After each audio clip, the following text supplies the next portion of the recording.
From Delaware's most award-winning radio news team, this is WDEL Video News. Here's Chris Carl. Among Delaware's top stories for Thursday, January 31st, a prayer vigil with the hopes of keeping a woman alive. State lawmakers want major changes at the troubled Delaware Psychiatric Center. And an influential congressman visits Delaware on behalf of a presidential candidate. Here are the details. A prayer vigil was held last night in Newcastle in support of a Delaware woman who is having a feeding tube removed under a court order. 23-year-old Lauren Richardson has brain damage, and while she's not on life support, she does need a feeding tube to live. Her father wants to continue care, but her mother went to court to have the tube removed, and the court agreed. Members of the Delaware Pro-Life Coalition believe removing the tube would violate Richardson's constitutional rights. A prayer vigil was held last night outside Arbor's nursing home in Newcastle. The Legislative Committee looking into the Delaware Psychiatric Center has released its final report to members of the General Assembly. Following almost 5 months of hearings, the report contains findings aimed at improving operations at the facility. Also included are recommendations requiring legislative action. Among those are a bill allowing the DPC to be run as an independent entity directed by a governing board, as opposed to the State Health and Social Services Department. Also, legislation calling for complaints to be turned over to community legal aid within 24 hours, and a whistleblower law to protect patients who report abuse or neglect. Senator Barack Obama called on a senior member of the U.S. House of Representatives to bring his message to Wilmington. WDEL's Carl Konevsky reports. Supporters turned the Longshoremen's Hall in Wilmington into Obama Central Wednesday afternoon as members of the AFL-CIO gathered to show what they're calling grassroots support for Obama's presidential campaign.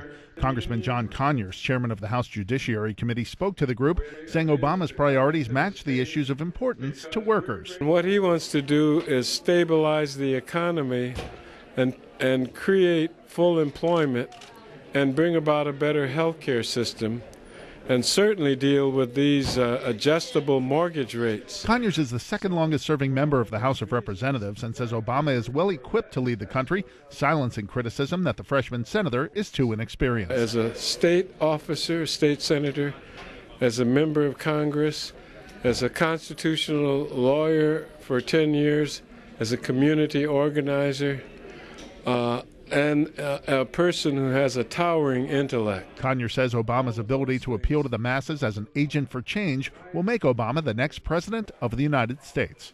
Reporting from Wilmington, I'm Carl Konevsky, 1150 AM, WDEL.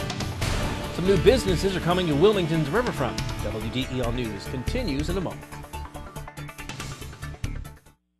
The best place to buy your new floor is at your local Carpet One store, where we offer true flooring expertise, from a great selection of famous name floors to guaranteed installation. That's something you won't find at those big warehouses, internet sites, or traveling carpet shops. And with our 1,000 store buying power, we offer you the best warranties and the best values in flooring. Carpet One, the one store for your perfect floor. You're the one, you're the one. A crash involving a DART bus and a minivan has left 9 people hurt and a Hockessin woman facing a traffic charge. State police say Denise Nance was changing lanes on Route 13 South at Hazeldale Avenue in Wilmington Manor around 5:45 p.m. yesterday when she rear-ended a DART bus that had stopped to pick up and drop off passengers. Nance, her passenger, the bus driver, and 6 of the bus passengers were taken to hospitals to be treated for non-life-threatening injuries. Nance was ticketed for inattentive driving. Officials with the Newcastle County Department of Elections say your vote will count in next week's presidential primary, even if you're not here to cast it. WDEL's Carl Konevsky reports. Absentee ballots were fed into vote counting machines on Wednesday, but only as a test to make sure people unable to get to the polls next week get to have their say. Howard Scholl, deputy director of the department, says results from the absentee ballots get added into the machine totals as fast as 10 minutes after the polls close. We start the actual counting or tallying, running them through the machines at about 9 o'clock in the morning.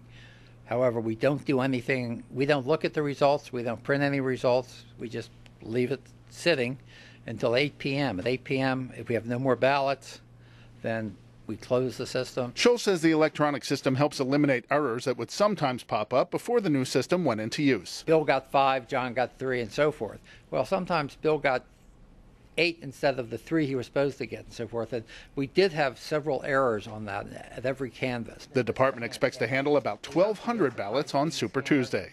Reporting from Wilmington, I'm Carl Konevsky, 1150 AM, WDEL. Governor Minner's proposed 2009 budget does not include a pension increase for retired state employees, but legislative budget writers say an increase could be discussed again later in the budgeting process. Lawmakers say they plan to revisit increases in May before the budget is finalized.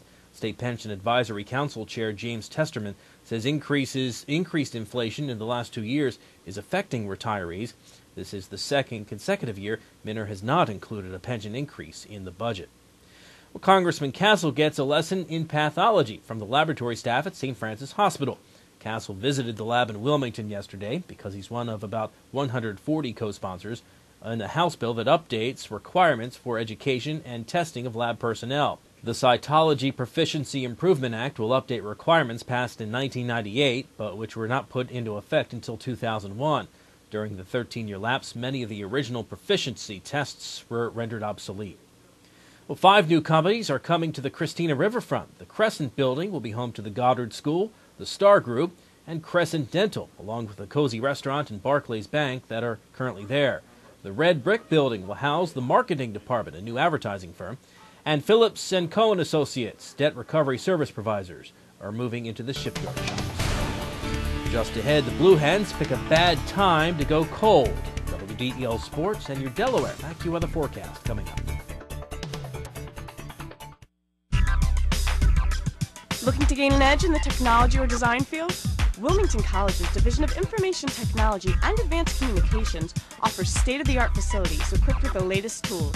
Did you know that Wilmington College has been preparing students for careers in media arts and technology over the past 7 years? Enjoy hands-on experience and personal attention from instructors drawn straight from the industry. To learn more, visit wilmcoll.edu. Wilmington College. Achieve balance, achieve success. I'm Peter MacArthur. I'm Melanie Armstrong, and here are Delaware's top stories at the top of the hour. The most complete coverage of the news that matters in Delaware. Every weekday morning, 5:30 till 9 on 1150 AM WDEL.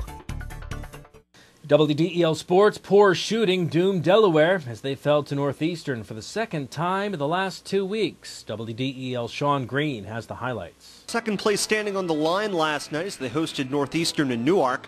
Hens up 3 when Matt Janning of the Huskies hits this three-pointer to tie the game at 40. He had a team-high 13. Next possession, the Hens retake the lead. Here's Brian Johnson stopping and popping for 3. He had 2 of those on the night. Hens up by that three-pointer. But the Hens now down 3. Last shot, Herb Courtney goes begging, no good. Bill Cohen applauds. The Huskies head coach sees his Huskies win their 7th straight against Delaware, 53-49. It doesn't happen often, but the Sixers had an easy time of it in blasting the Milwaukee Bucks 112-69 last night. Andre Iguodala scored 18 points. Andre Miller added 14 as the Sixers recorded their biggest win in 12 seasons at the Wachovia Center. Your WDEL Delaware AccuWeather forecast: sunshine with increasing clouds today, a high of 40. Some rain tonight, low down to 31, but temperatures will rise toward morning. And tomorrow, periods of rain with a high near 52. Get news updates throughout the day, Delaware's top stories at the top of the hour on 1150 AM. And to get WDEL News text alerts sent right to your cell phone, sign up here at WDEL.com. I'm Chris Carl. Thanks for watching.